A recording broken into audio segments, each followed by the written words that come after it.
The slot machines never stop. They hum where blast furnace number 2 once roared at 3,000 degrees. Red carpets, low ceilings. And outside the window, 5 furnaces lit up like monuments to a world that no longer exists. Those furnaces built the Empire State Building, the Golden Gate Bridge, the warships that won World War II. 160,000 workers, more steel than the entire nation of France. Then one morning in October 2001, it was over. 120,000 people lost everything. Pensions gone, healthcare gone. 40 years of work reduced to a government form and a number that was half of what they'd been promised. How does a company that literally built America disappear in a single generation? And why did nobody stop it? Bethlehem, Pennsylvania, 1857. The town sits in a valley carved by the Lehigh River, flanked by ridges that trap the river fog each morning until well past sunrise. German immigrants had settled here in the 18th century, Moravian missionaries mostly, devout and orderly, who built their church and their community on a grid of deliberate streets. By the mid-19th century, that original quietude was already eroding. The railroads had changed everything. The Bethlehem Iron Company was incorporated in 1857, just as the American railroad boom was reaching its most feverish pitch. The timing was not accidental. The founders, a collection of Philadelphia investors led by a lawyer named Joseph Wharton and an engineer named John Fritz, understood that the industrializing nation was going to need iron rails by the millions of tons, and that the Lehigh Valley, with its access to coal from the anthracite fields to the north and iron ore from the mountains to the west, was almost perfectly positioned to supply them.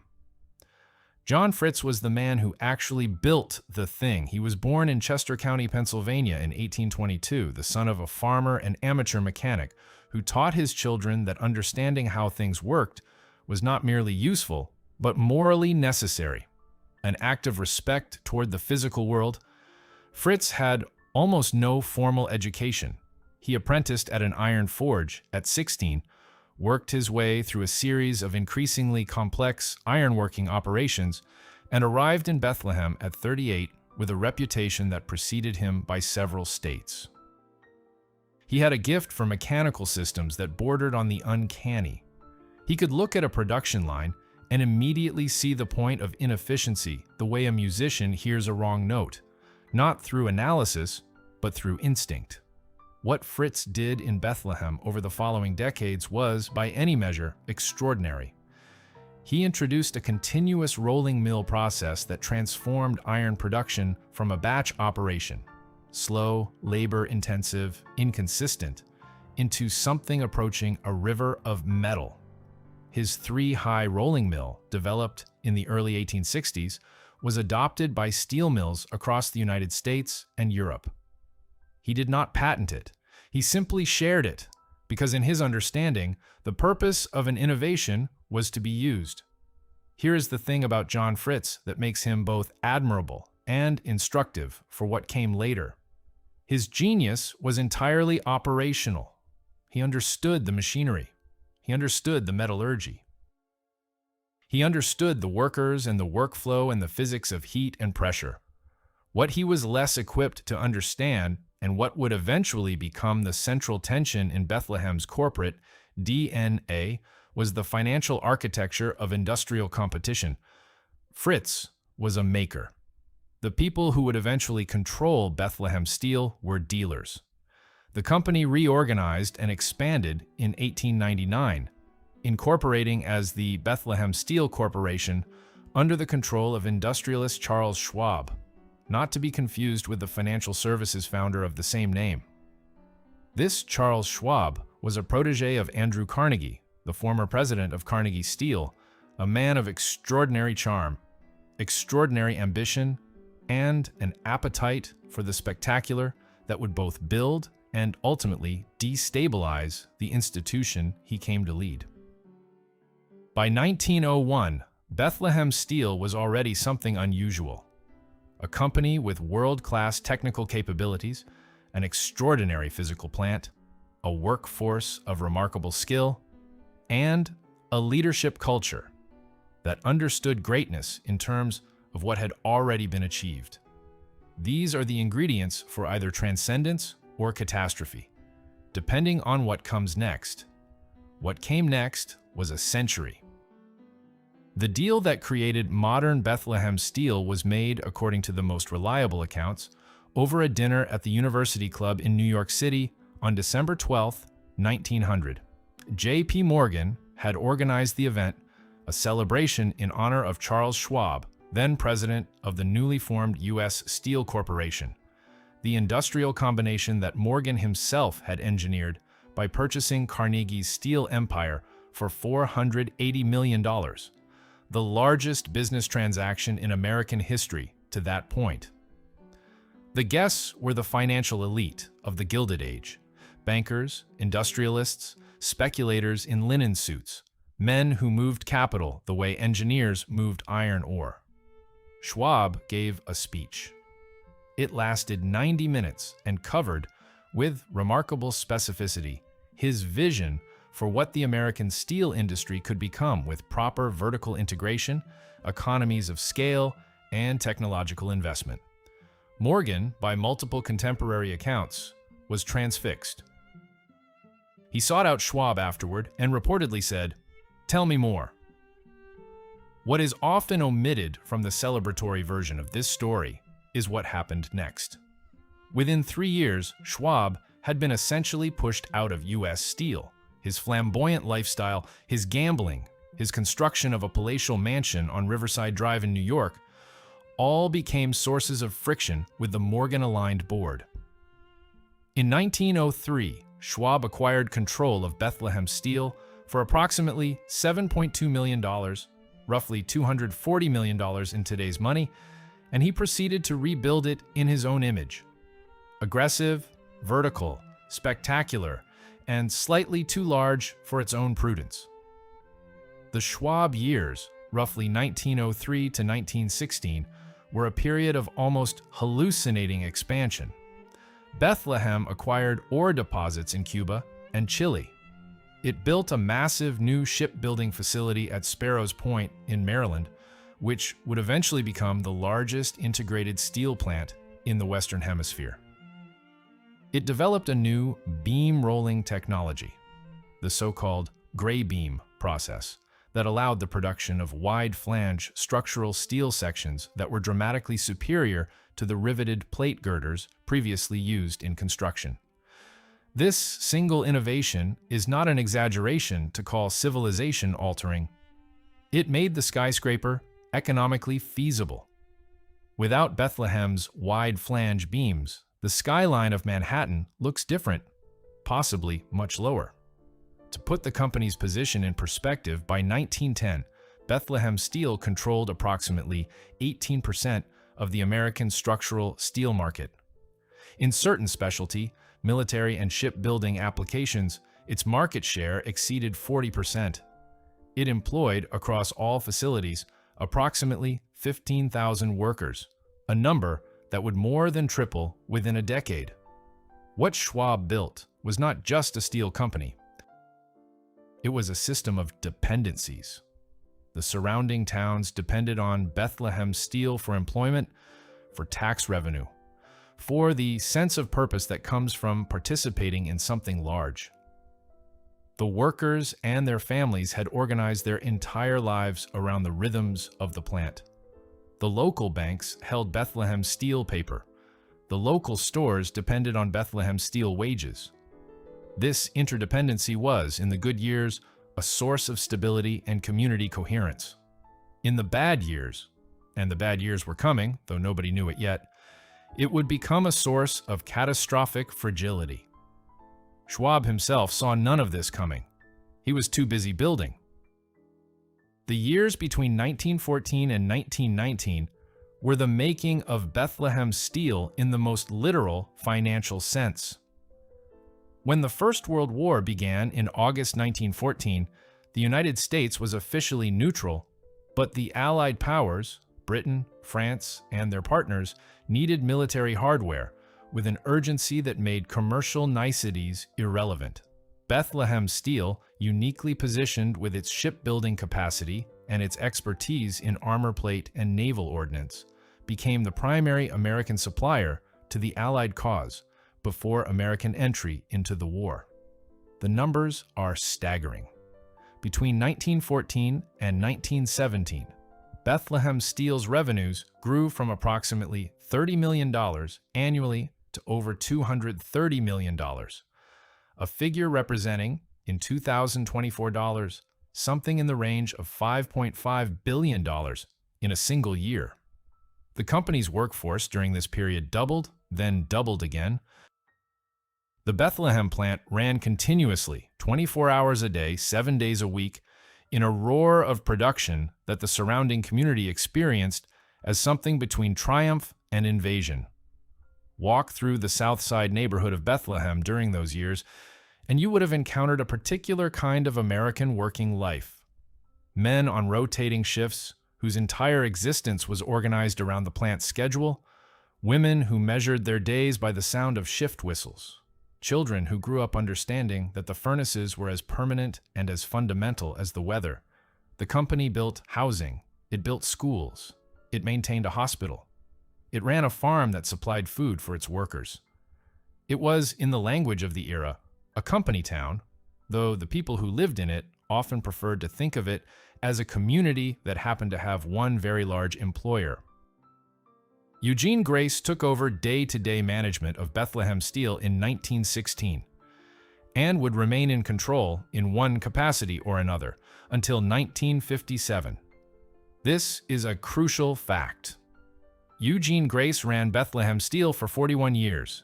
His management philosophy, his assumptions about the market, his understanding of what Bethlehem Steel was and what it was for, all of this would be baked into the institutional culture of the company at a depth that his successors would find almost impossible to excavate. Grace was, by all contemporary accounts, brilliant, autocratic, and intensely focused on production metrics. He rewarded the men who ran his furnaces efficiently and promoted those who maximized output. He was less interested in, and less patient with, financial strategy, market positioning, or what a later generation of business school professors would call competitive dynamics. Under Grace, Bethlehem Steel understood itself as a production machine. Build more, build faster, build better. The market would take care of itself because the market needed what Bethlehem made and always would. The Second World War appeared to validate everything Grace believed. Between 1940 and 1945, Bethlehem Steel produced more ship tonnage than any other corporation in the world. Its Sparrows Point facility alone launched over 500 vessels. The Bethlehem shipyards built destroyers, tankers, troop carriers, and cargo vessels at a rate that still seems impossible to comprehend. At the production peak in 1943, Bethlehem was launching a new ship, on average, every 2 days. The workforce reached its wartime maximum of approximately 160,000 employees across all facilities. Think about that number. 160,000 people. The entire population of cities like Dayton, Ohio, or Salt Lake City, Utah, all employed by a single corporation, most of them organized around the single physical act of turning raw ore into finished metal.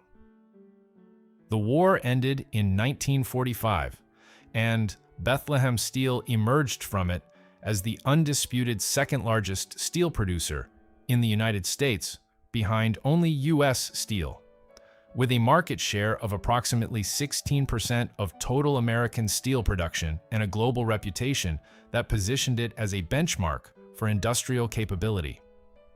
The post-war reconstruction of Europe and the boom in American domestic construction, highways, office buildings, bridges, suburban infrastructure of every kind, guaranteed demand that seemed, in the optimistic atmosphere of 1946 and 1947, essentially infinite. In 1957, the year Eugene Grace finally retired, Bethlehem Steel reported revenues of approximately $2.8 billion, employed roughly 150,000 workers and paid its CEO, Arthur Homer, Grace's successor, a salary that made him one of the highest compensated executives in American industry. The stock was strong, the order books were full, the balance sheet was clean. Nobody in Bethlehem, Pennsylvania that year was worried about the future. They should have been. Arthur Homer and his successors, Edmund Martin, Stuart Gray, Louis Foy, Donald Trotland, Walter Williams, inherited an institution that functioned, in many respects, like a geological formation. It had been built over 70 years into something so large and so deeply embedded in the physical and economic landscape of American industrial life that it had begun to take on the qualities of a natural feature, permanent, self-evidently necessary, not obviously subject to the forces that governed smaller and more provisional enterprises. This perception was the first seed of catastrophe, though it would take decades to grow. The 1950s and early 1960s were years of genuine prosperity for Bethlehem Steel, but they were also years in which the company was, almost without realizing it, falling behind. The American steel industry as a whole, dominated by a handful of large integrated producers operating in comfortable oligopolistic arrangements, was not investing adequately in new technology. European and Japanese steelmakers, rebuilding their industries from wartime rubble with Marshall Plan assistance and modern engineering principles, were adopting the basic oxygen furnace process at a pace that American producers were watching, with a kind of detached interest, as if the developments were happening in a different industry entirely. The basic oxygen furnace, developed by Austrian engineers in the early 1950s, was approximately 3 times faster than the open hearth furnaces that dominated American steel production. It produced steel of comparable or superior quality. It required less labor per ton of output. It was, in plain terms, a more efficient technology. Japanese steelmakers, starting from scratch in the late 1940s and early 1950s, built their entire new industry around it. By 1960, Japanese blast furnaces equipped with basic oxygen technology were producing steel at costs that would have seemed impossible 5 years earlier. Bethlehem Steel began converting to basic oxygen furnaces, but slowly, not because the engineers didn't understand the technology, but because the existing open hearth infrastructure represented decades of capital investment, and because the culture of the company rewarded incremental improvement of existing systems over the radical replacement of them. This is a bias that runs deep in organizations built around physical infrastructure. You take care of what you have. You optimize. You improve. You don't tear down and start over, because tearing down and starting over is an admission that what you built was wrong. It was not wrong. It had been right. The problem is that right is a temporal condition in competitive markets. At the same time, and here is the second seed, Bethlehem Steel's labor costs were rising in ways that were structurally difficult to control. The United Steelworkers of America had won a series of contract victories in the 1950s and 1960s that delivered real wage gains and benefit improvements to the workforce. Improvements that were economically sustainable in a domestic market protected by the practical inaccessibility of foreign competition. When foreign steel began arriving in American ports at prices below American production costs, those labor contracts became a structural disadvantage. To be precise about the numbers, in 1965, Bethlehem Steel's hourly labor cost was approximately $4.50 per hour, including benefits, a figure that compared reasonably to U.S. Steel and other American competitors. Japanese steelmakers were paying, in equivalent terms, approximately $1.10 per hour. Even accounting for transportation costs across the Pacific, Japanese steel could land in Los Angeles at prices that American producers, with their legacy cost structures, could not match.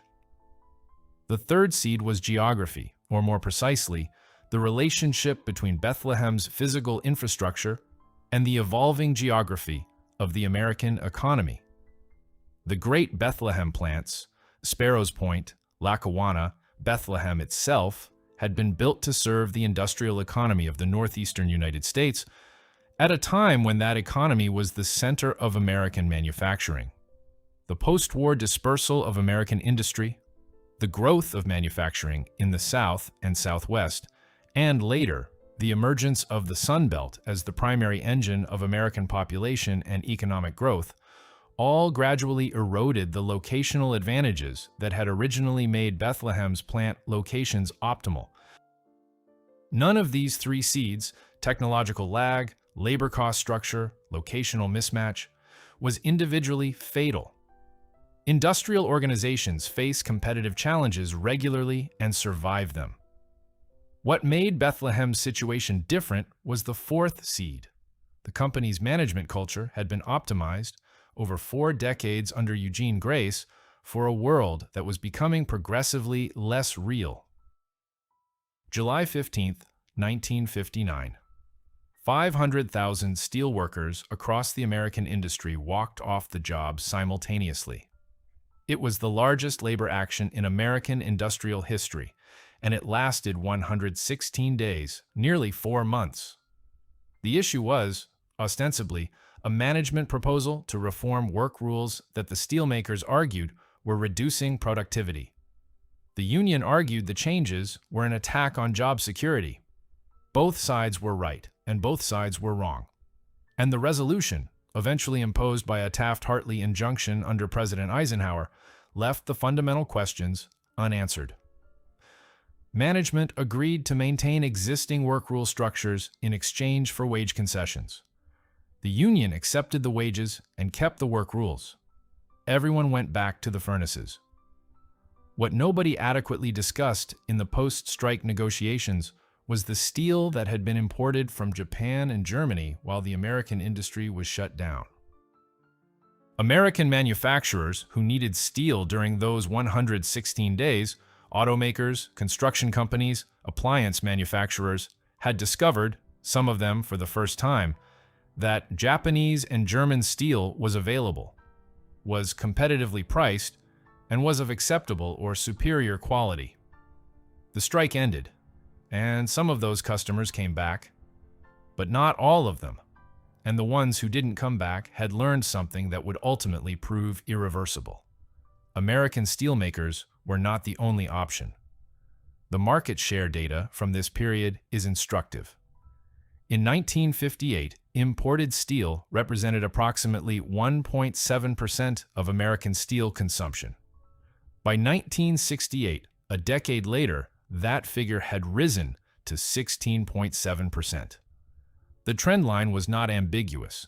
Every percentage point of that import share represented furnaces in Bethlehem, Pennsylvania, and Sparrows Point, Maryland that were not producing steel, workers who were not working or would eventually not be working. Bethlehem's management read these numbers.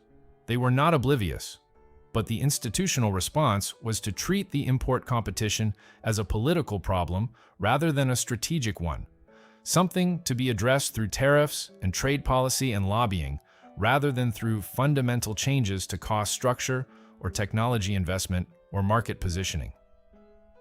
The steel industry's Washington lobbying operation in the 1960s was among the most sophisticated and well-funded in American business.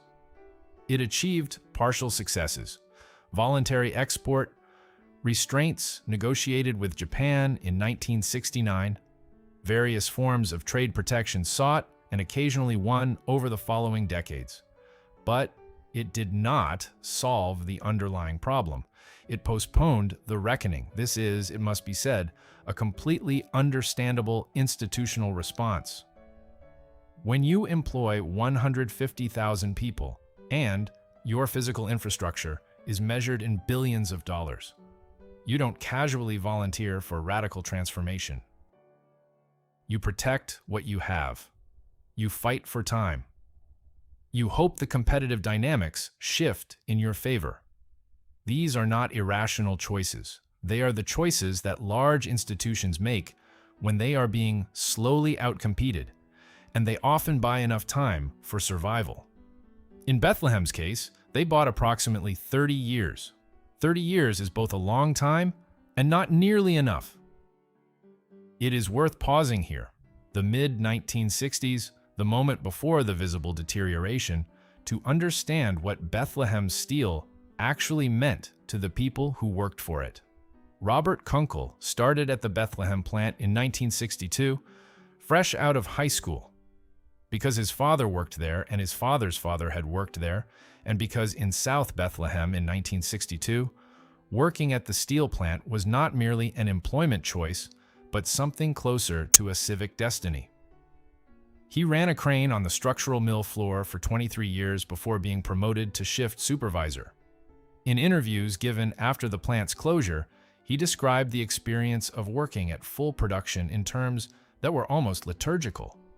The heat that you felt before you entered the building, the sound that was less a sound than a physical pressure, the sense, and this is the part that is hard to convey to anyone who didn't experience it, of participating in something consequential. You knew what you made was going to be used, he said. You weren't making something that just disappeared into the economy. You were making the pieces of buildings. You could drive across the George Washington Bridge and know that steel came from here. This connection between the individual act of labor and the visible permanence of the thing produced was not incidental to the culture of Bethlehem Steel. It was the culture. It was the story that workers told about themselves, that managers told about the company, that the city of Bethlehem told about its own identity. We built the Empire State Building. We built the Golden Gate Bridge. We built the ship that your grandfather sailed to Europe on in 1944. We are, in the most material possible sense, the people who made the world that you live in. This is a powerful identity. It is also, as a competitive strategy, almost perfectly useless. The steel in the George Washington Bridge was not going to be replaced. The Empire State Building was not going to be reordered. The great construction projects of the first half of the 20th century had been completed, and while there was still demand for structural steel, there would always be demand for structural steel, the nature of that demand was changing. It was becoming more competitive, more global, more sensitive to price, and less loyal to supplier relationships built over decades. Bethlehem's sales force was built for a different world. The relationships it maintained, the assumptions it brought to customer negotiations, the pricing models it employed, all of these had been developed in an era when Bethlehem's product was not just a commodity, but a mark of quality that commanded premium pricing. By the late 1960s, for a growing range of applications, steel was a commodity. The premium was gone. The relationships remained, but they were under pressure. The company's response to this pressure was, in retrospect, revealing. Rather than fundamentally restructuring its commercial approach, Bethlehem doubled down on the quality narrative. It invested heavily in upgrading certain high-end product lines. It argued, with some justification, that its specialty steel capabilities in high-strength structural shapes, in armor plate, in shipbuilding steel, were genuinely superior to what foreign competitors could provide. These arguments were true. They were also insufficient because the specialty market, however profitable per ton, was not large enough to sustain 150,000 workers and a physical plant the size of a small city. The workforce peaked around 1957 at approximately 160,000.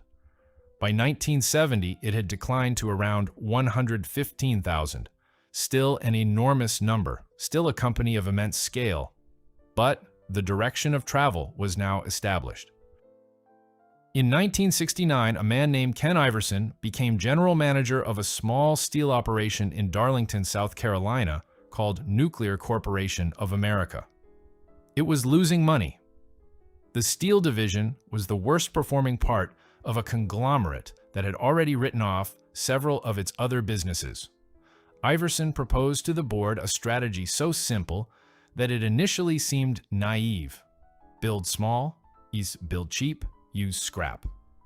The company that emerged from this reconception, renamed Nucor Corporation, would eventually become the most profitable steelmaker in American history. But in 1969, it was an irrelevance. Bethlehem Steel's revenues that year were approximately $2.6 billion. Nucor's were approximately $26 million, 1% of Bethlehem's. Nobody in the executive offices on 8th Avenue in Bethlehem, Pennsylvania, was paying attention to Ken Iverson in South Carolina. This is one of the most consequential failures of organizational attention in American business history. The mini-mill model that Nucor pioneered was architecturally opposite to everything Bethlehem Steel had built its business on. Instead of massive integrated plants that converted raw iron ore into finished steel through a complex, capital-intensive sequence of processes, mini-mills used electric arc furnaces to melt steel scrap, the discarded metal of cars and appliances and demolished buildings, into new steel. The capital requirements were a fraction of integrated mill construction. The labor requirements per ton of output were dramatically lower. The plants were smaller, more flexible, and could be located close to their customers rather than close to raw material sources. The mini-mill's initial weakness was product quality made. Electric arc furnace steel was, in the early years, suitable primarily for lower-grade applications like rebar and wire rod, not the high-strength structural steel that Bethlehem specialized in. This genuine limitation became, in the minds of Bethlehem's management, a complete dismissal of the threat. The mini-mills are not our competition. The reasoning went. They serve a different market. We serve the quality market. This reasoning was accurate for approximately 15 years and then catastrophically wrong. Through the 1970s and 1980s, Nucor and other mini-mill operators, Chaparral Steel, North Star Steel, Birmingham Steel, were systematically improving the quality of their products. They were moving up the product spectrum, improving their electric arc furnace technology, developing thin slab casting processes that allowed them to produce flat-rolled steel, the bread and butter product line of the integrated mills, at costs that were simply mathematically impossible for Bethlehem to match. By 1988, Nucor's revenues had grown to approximately $1.1 billion, and its market share in several product categories that had previously been integrated mill territory was now significant. By 1995, Nucor had revenues of $3.5 billion and was profitable every single year of its existence, a record that would eventually span 5 decades without a single annual loss, through recessions, through steel crises, through market disruptions that put integrated producers into bankruptcy. The contrast in cost structure was stark and getting starker. In the mid-1980s, Bethlehem Steel's total employment cost per ton of finished steel was approximately $120 to $140. Nucor's was approximately $45 to $55. These are not small differences amenable to operational improvement. They are the difference between two fundamentally different organizational architectures, and no amount of efficiency improvement within the integrated mill model could close a gap of that magnitude. Bethlehem's management understood this. They were not stupid people, but understanding a competitive threat and having the institutional capacity to respond to it are two different things. Bethlehem Steel's entire physical infrastructure, the blast furnaces, the coke ovens, the hot strip mills, the finishing lines, represented somewhere between $8 billion and $12 billion of capital investment at replacement value. Writing it off and starting over was not an option. Maintaining it while simultaneously building a new competitive model was financially impossible. The company was, by the late 1980s, caught between the world it had built for and the world that had arrived without asking permission. 1977.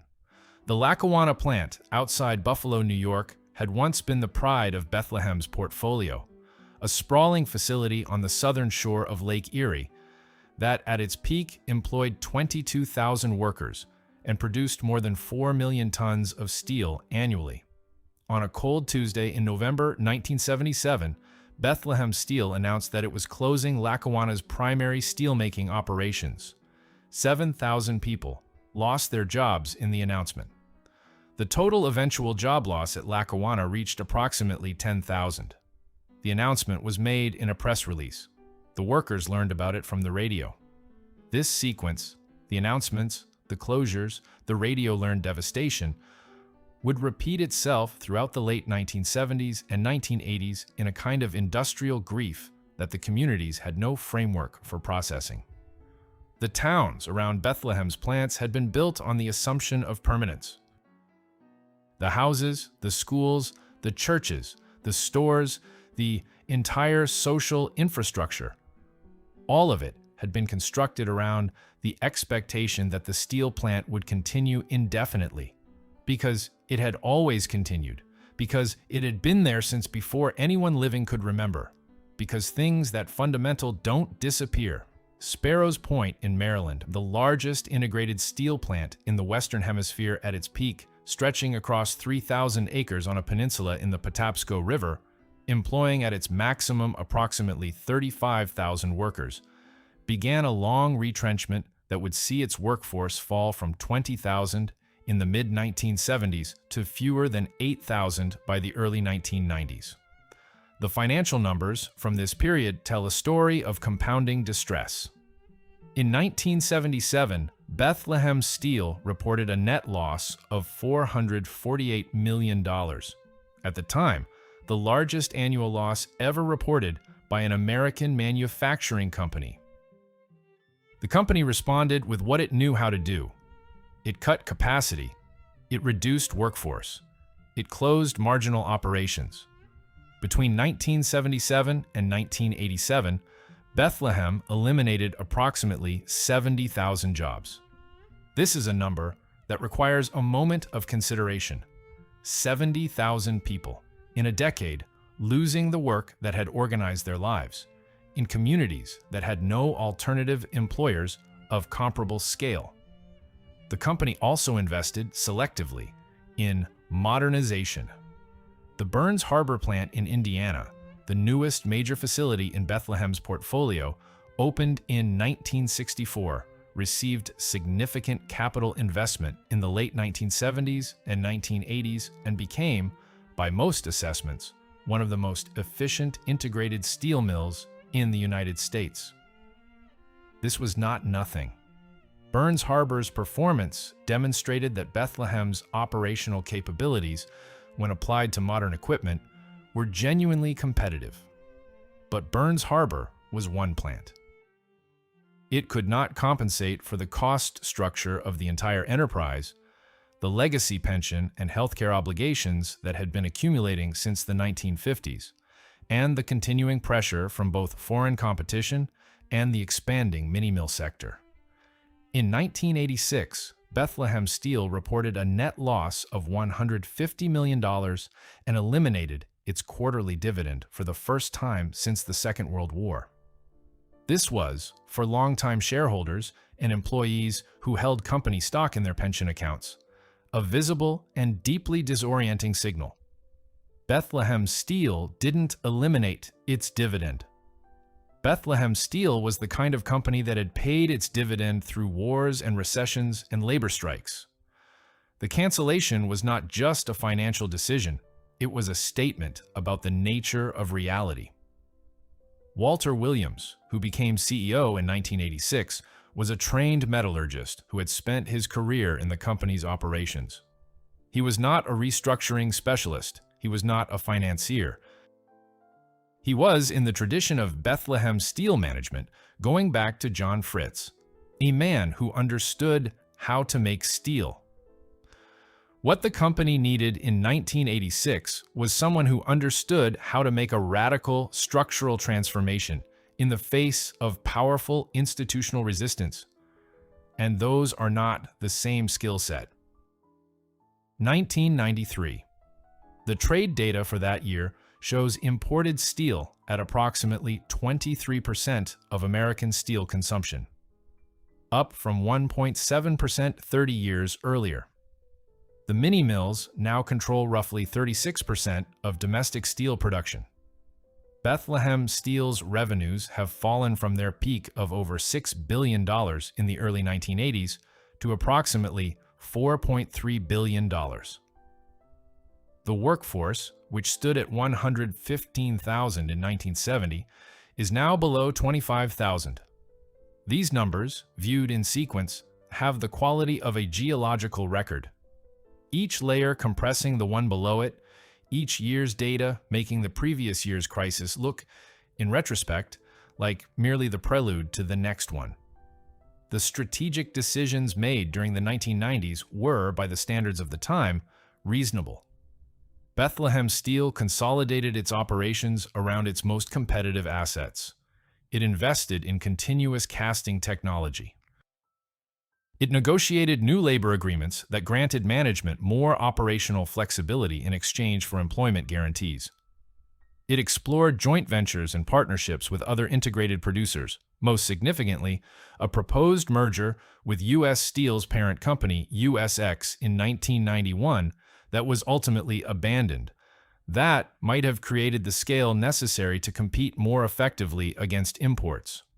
What couldn't be negotiated away, restructured out, or invested around was the pension and health care liability that had accumulated over 50 years of employment commitments to hundreds of thousands of workers. This is the number that ultimately determined Bethlehem Steel's fate more than any production cost, any technology investment, or any market share figure. $4.7 billion.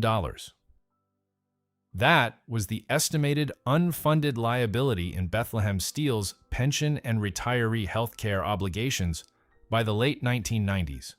The gap between what the company had promised its former workers and what it had actually set aside to pay for those promises. The obligation had been built up over decades of labor contracts that promised defined benefit pensions and lifetime health care to workers and their families. In the good years, when employment was high and the company was profitable, the math worked. In the declining years, as the workforce shrank, as the ratio of active workers to retirees inverted, as the company's profits disappeared, the obligation became a weight that the enterprise could not carry.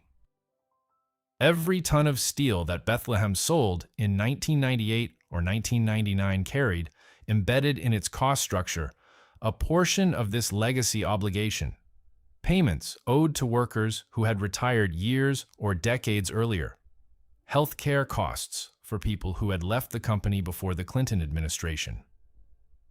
Competing against Nucor, which had no comparable legacy obligations because it had been founded in 1969 and had never laid off a worker, was like competing in a foot race while carrying a 50-pound backpack. You might win a step here and there. You couldn't win the race. The Asian financial crisis of 1997 to 1998 triggered a wave of steel dumping in American markets. Steel producers in South Korea, Japan, and elsewhere, facing collapsing domestic demand, sold steel in the United States at prices below their own production costs, simply to maintain cash flow. Domestic steel prices fell by approximately 25 to 30% between 1997 and 1999. For a company with Bethlehem's cost structure and debt load, this was not a temporary stress to be managed. It was a terminal condition. Donald Pease, who took over as CEO in 1992, sought relief through trade actions, anti-dumping cases, safeguard petitions, lobbying for emergency tariff protection. These efforts achieved partial, temporary results. They could not alter the fundamental economics. In August 1999, Bethlehem Steel posted a quarterly loss of $189 million. The following quarter was worse. The following year was worse still. the company attempted to negotiate a merger with Inland Steel, with various other integrated producers, the logic being that the consolidated entity would have sufficient scale and market position to restructure its way to viability. None of the negotiations concluded successfully. On October 15, 2001, 7 weeks after September 11th, in an economic environment that had darkened further with the shock of that event, Bethlehem Steel Corporation filed for Chapter 11 bankruptcy protection in the United States Bankruptcy Court for the Southern District of New York. The filing listed assets of approximately $4.3 billion and liabilities of approximately $4.5 billion. The pension deficit, the gap between what was owed to retirees and what was available to pay them, was approximately $3.7 billion. The parallel with what happened to other great American industrial institutions in the early 2000s, the auto suppliers, the airlines, the railroads of an earlier era, is hard to ignore. These were not failures of individual incompetence or spectacular corruption. They were the accumulated consequence of institutional assumptions that had been true and then stopped being true, and of the extraordinary difficulty of transforming an organization whose entire identity was built around the permanent validity of those assumptions. The legal process of bankruptcy has a language designed to make the transfer of obligation seem routine. Pension liabilities were assumed by the Pension Benefit Guaranty Corporation. Healthcare obligations were restructured. Legacy costs were addressed through the reorganization plan. What this language describes in human terms is this. A man named James Conley worked at the Bethlehem plant from 1967 to 1999, 32 years on the structural mill floor, and retired with a pension that he had been promised and that he had organized his financial life around. Under the PBGC assumption, his pension was reduced to a maximum of approximately $44,386 per year, the statutory limit on PBGC guarantees at the time. For workers with longer service or higher salaries, the cut was proportionally larger. Healthcare benefits for retirees, benefits that had been explicitly negotiated in contract after contract as a component of compensation, benefits that workers had in some cases accepted lower wages to preserve, were eliminated entirely. The PBGC takeover affected approximately 95,000 Bethlehem Steel retirees and their dependents. Let that number sit for a moment. 95,000 people who had been promised something and received something else. People in their 60s and 70s in communities already devastated by the closure of the plants, now facing the revision of the financial arrangements that were supposed to sustain the last decades of their lives.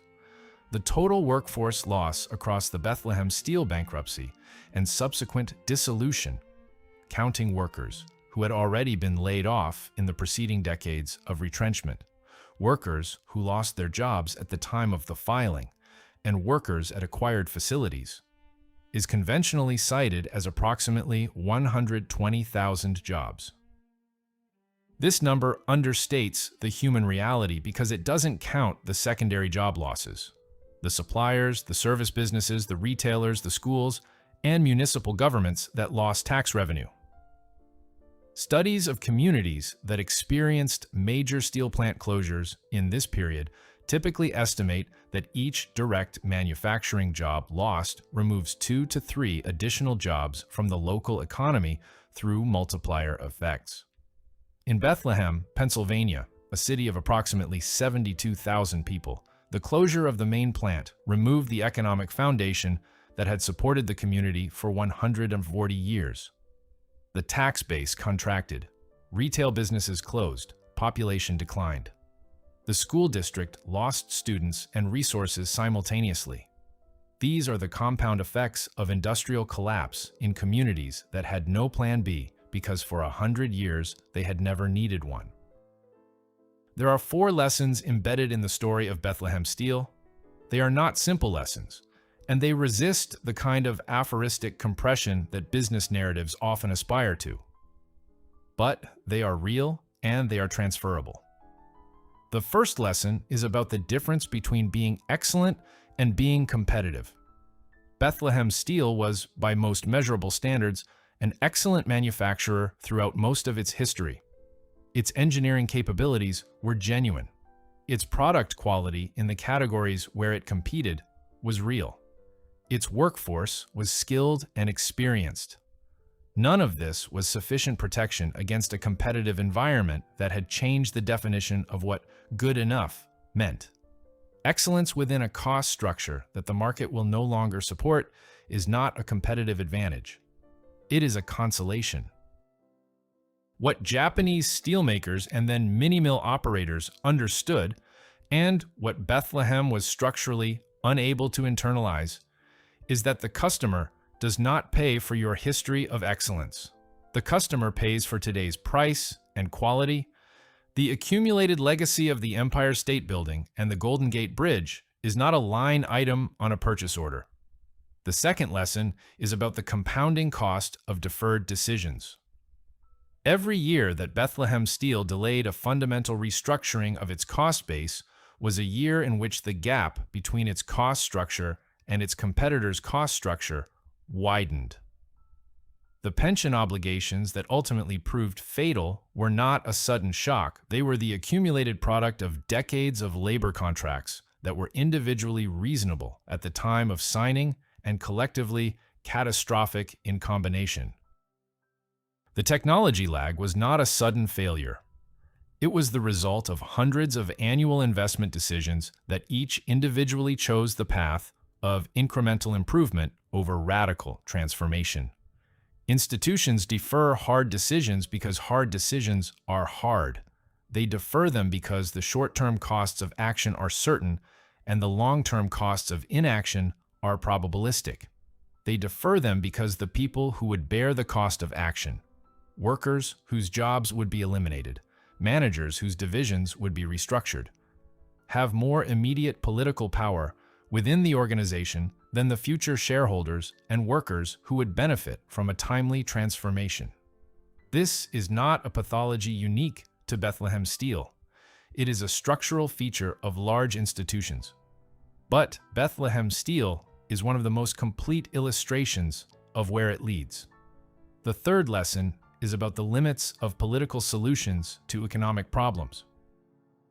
The steel industry's sustained effort to obtain trade protection, the anti-dumping actions, the voluntary export restraints, the tariff campaigns, was not irrational.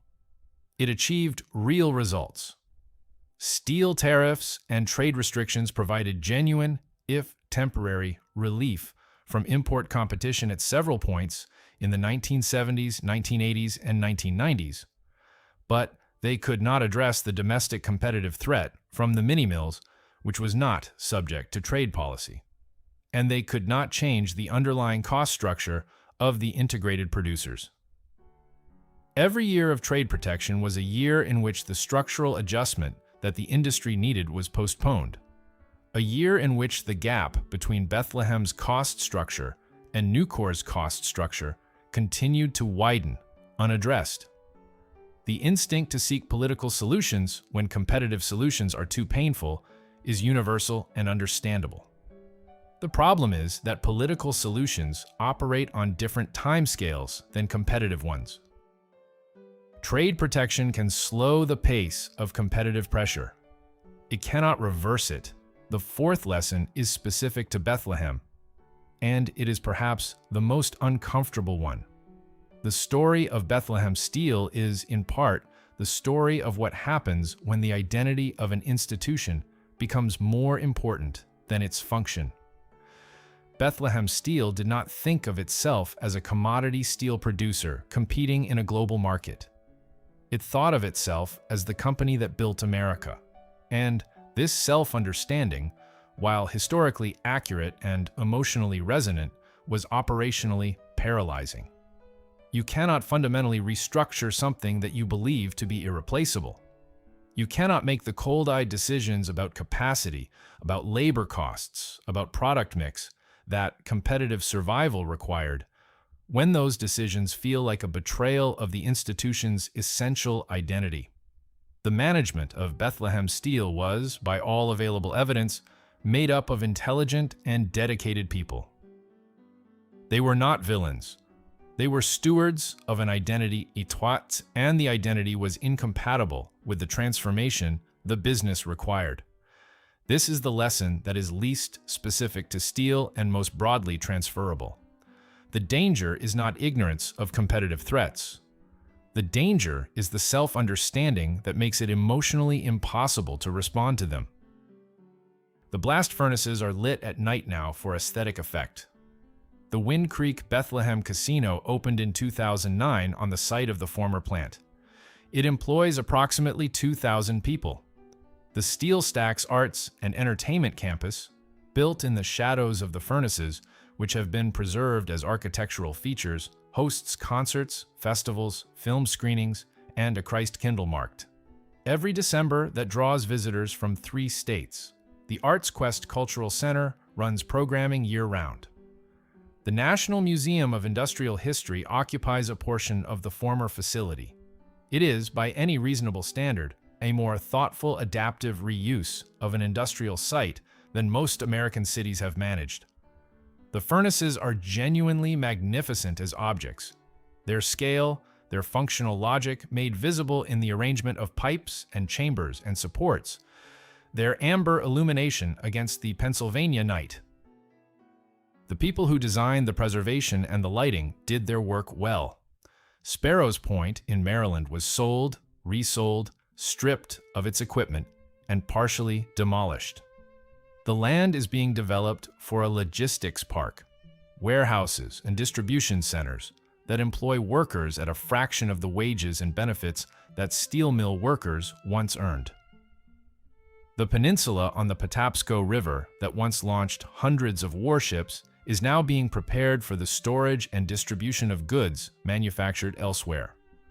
Bethlehem Steel's steel assets, what remained of them after the bankruptcy, were acquired by International Steel Group and subsequently by Middle Steel, the Indian-owned multinational that also absorbed U.S. Steel's main competitor and then merged with Arcelor to form ArcelorMittal, currently the world's second-largest steel producer.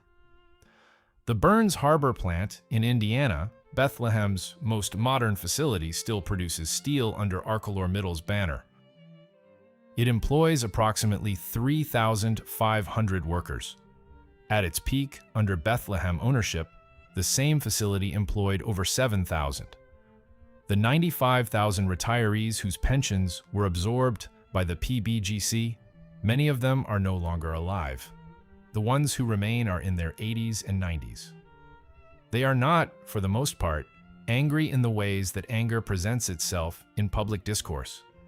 They are something closer to bewildered and enamored by the distance between what they were promised and what they received, by the speed with which something so large and so permanent became a landmark and then a casino, by the experience of having organized their lives around an institution that turned out to be provisional.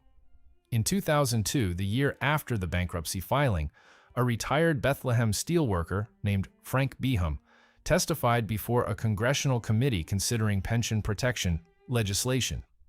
He had worked at the plant for 34 years. He had retired with an expectation of a certain pension. He was receiving less than half of that. He said, "I did everything right. I worked hard. I saved. I trusted the system. And the system didn't hold." He was correct. He had done everything right. The system didn't hold.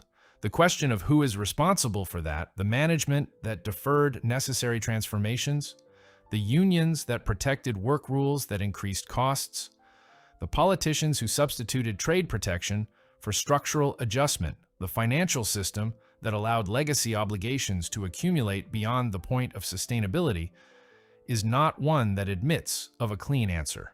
These failures were systemic, and systemic failures distribute their causes so widely that the assignment of responsibility becomes, in the end, a kind of academic exercise that changes nothing for the man who did everything right and received half of what he was promised. What the furnaces teach, standing amber-lit outside the casino on a November night in Bethlehem, Pennsylvania, is not a lesson about failure. Bethlehem Steel did not fail. It succeeded, extravagantly, for longer than most institutions in American history.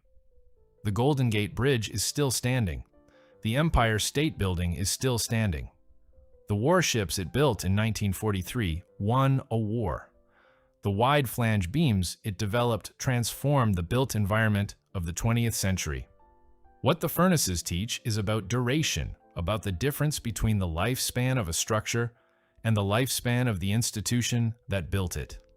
The steel in those buildings will outlast the company that produced it by centuries. The knowledge accumulated in 140 years of metallurgical practice, the skills developed by 3 generations of steelworkers, the engineering innovations that made the skyscraper possible, all of this outlasted Bethlehem Steel as a corporate entity. Some things end not because they failed, but because the world they were built for moved on.